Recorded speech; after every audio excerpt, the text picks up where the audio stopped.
Okay, I want to show you a brief overview of how the different profile tools work in sketching without worrying about constraints yet. So I'm going to go ahead and enter into sketch mode on my front view. And then using the profile tool, we can create objects that have straight lines. We can either use 3-point arcs or tangent end arcs. And those options are shown up here. They expand out when you make the selection for the tool. If I wanted to start with a vertical line and then convert it into a 3-point arc, my next point would be the edge, and then my third point would be the end point. And then I could continue on with lines in any direction. And then if I wanted to use a tangent end arc, I could select it and make that fluidly flow off of that straight line. But then notice that it doesn't lock in a tangency with the next one. So you would have to do that manually through the constraints defined in the dialog box. One of the cool tricks you can do is if you have a line and you click and hold, you can drag it away and it'll automatically switch into a tangent end arc. So that's pretty cool. And then whenever you want to finish your profile, you would just close it by selecting the start point that you originated at.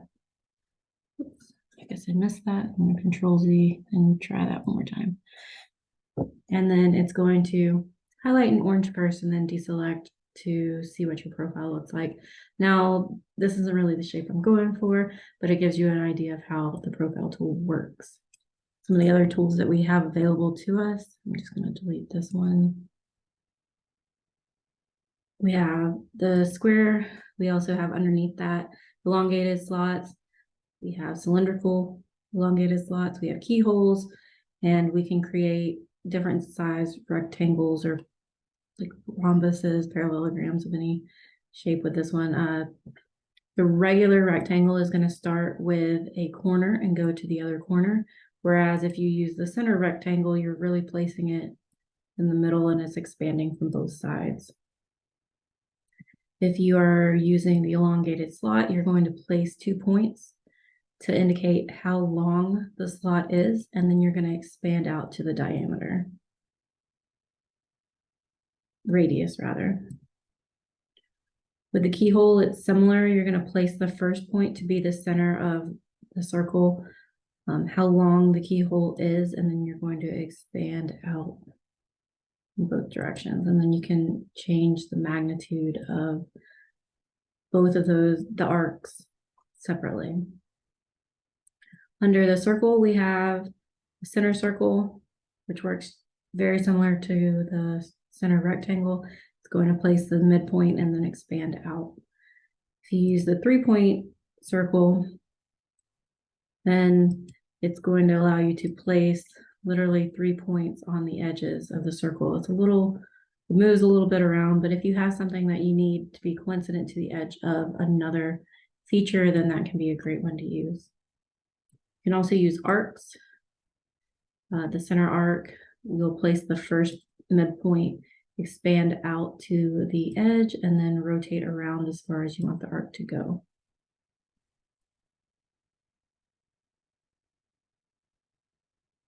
With the spline tool, what you're doing is setting anchor points, and then you can modify those points individually and change the sharpness if you need to. You can double click to end at any point, but the only thing you want to keep in mind is that you need to have a closed loop in order to build a feature. So for instance, this object and this object will not build if I tried to create a 3D object. With an ellipse, what you're going to do is place the 2 centers of your, well, first the center and then to the edge of your major diameter and then to the outer width of your minor diameter. And then you can place distance measures between those 2 diameters of various sizes. And then we also have a line tool that will allow you to create just a normal straight line. And then you can also add reference geometry like an axis or a point individually as well.